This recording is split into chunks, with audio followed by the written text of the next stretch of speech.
Kubwatekana no kuborwa kwemeremo ase abaengineer eserekari yaborigwe kubeka emerobero emekirano yokorwa internship program gocha ase bari bakorera amasomo okuno kuboria korwa asomora wekiombe kya EAK Institute of Engineers of Kenya Alson Keter aseboigo aboririe serikali kubwaterana nari baraikirani Obokoreri Obuya gocha ase Kenya ukwana korwa asomo cho Nairobi maiga yege ikaro kya abaengineer Keter nigo atebire ere nigare tayari kubwaterana ne serikali eri gwikirani eng'aneyo chingaki chicho boigo oruro kuboria gocha ase Kenya kubwatera omoroberi bwekerero koboko nari baranyore abaengineer bari bare nabo manyi nabwo gwetanga kurwa ase abaengineer bari boborimo eri gwetanga kurwa ase mebasukano yechinyumba naboigo abantu gosiria obogima egendo kyaberege kwenekibwa.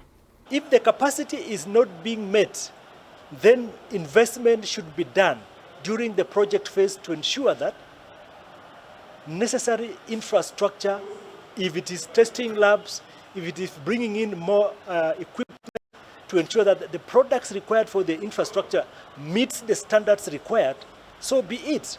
Why not?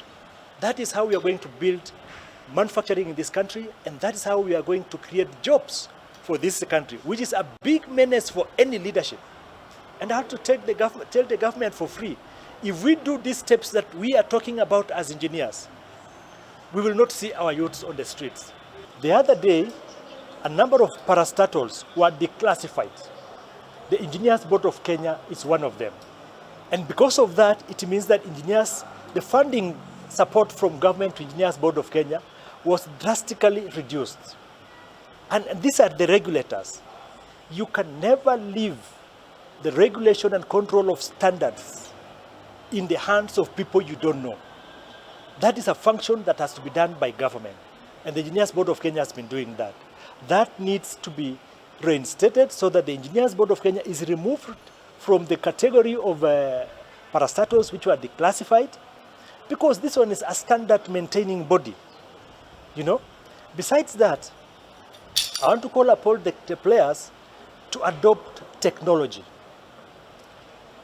so that when an engineer's license is used or given for a particular job as a supervising or an implementing engineer, we have technologies that can be deployed so that push messages can be sent to the engineers to tell them, Engineer Harrison Keter, for instance, you have been listed as the lead engineer in the construction of XX project.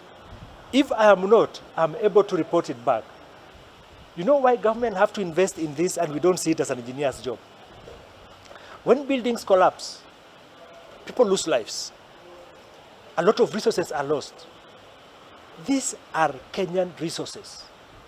Even if we are talking about a particular contractor has lost so much, it's not just the contractor. There's the general impact of it on the economy. And that is why it should be upon government to ensure that standards are followed and prosecuted.